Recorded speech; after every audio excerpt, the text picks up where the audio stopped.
There's this one particular year that just keeps popping up in conversations about the future. And that year is 2026.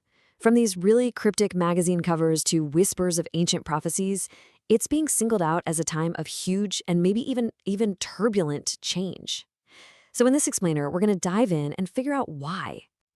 So why 2026, and what's with that word inauspicious? It's kind of weird, right? Well, it seems like we're seeing this strange mashup of modern-day geopolitical predictions and some really old-school mysticism. We're going to break it all down piece by piece, starting with something very, very modern. Okay, so our investigation kicks off with The Economist magazine.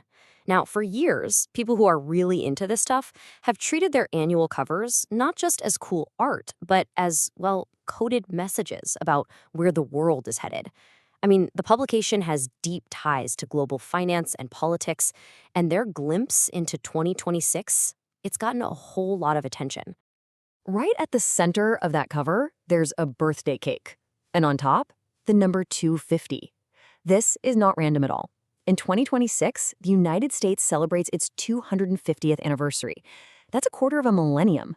But if you look at everything around the cake, well, it tells a very different story. The whole thing is just packed with symbols of chaos and conflict. We're talking drone swarms, broken economic charts, rockets flying around. So the message that analysts are pulling from this is that America's 250th year isn't going to be some big, happy party. It's being framed more like a really tough turning point, kind of like the ones that massive empires have faced in the past. To really get what they're trying to say, we need to break down the symbols themselves. They seem to fall into a couple of different buckets, and each one paints a picture of a world that's right on the edge of a new and pretty scary kind of conflict. First off, the sky. It's filled with autonomous drone swarms and these satellites blasting out radar signals. This gives us a new vision of what war looks like, right? It's not fought with soldiers on the ground anymore. It's fought with technology, high up in the sky and even in space. A battle for control over communication and surveillance. But the conflict isn't just happening out there. The cover has pills and syringes scattered all over, which seems to point to a global health system that's just broken. Then you see a robot literally taking a human's job, hinting at mass automation, and then there's this wild image of a brain hooked up to a game controller, which suggests a future where our own minds could be messed with through technology. So when you mix the medical symbols with the military ones, you get a really chilling message. It hints at a future with threats based on biotechnology, warfare that's literally engineered in a lab, and power struggles that could go all the way down to our DNA. So who's fighting these new wars? Well, the cover shows these figures in suits representing the world powers, with two swords crossed behind them. This is all about an escalating rivalry, mostly between the US and China. But it's a fight that's not being waged with tanks and planes, but with the stuff you see here. Who can dominate chip manufacturing? Who wins the race for AI? And who controls the flow of data around the world? All right, now we're going to switch gears completely. We've looked at the modern, symbolic stuff from The Economist, but that's really only half the story. What's really pouring fuel on the fire when it comes to 2026 is how all these very modern fears seem to echo much, much older warnings rooted in history and prophecy.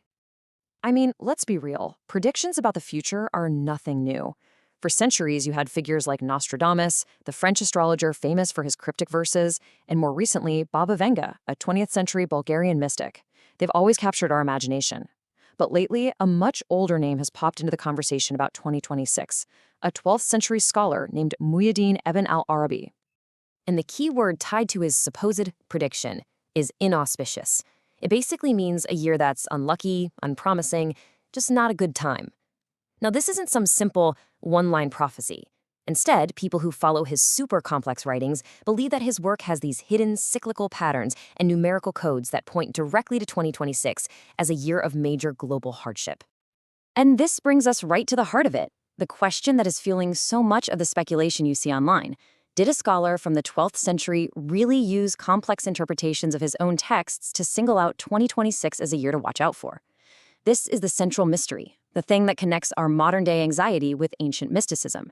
So after going through all of this, from coded magazine covers to interpretations of centuries-old prophecies, we're kind of left with one last big thought.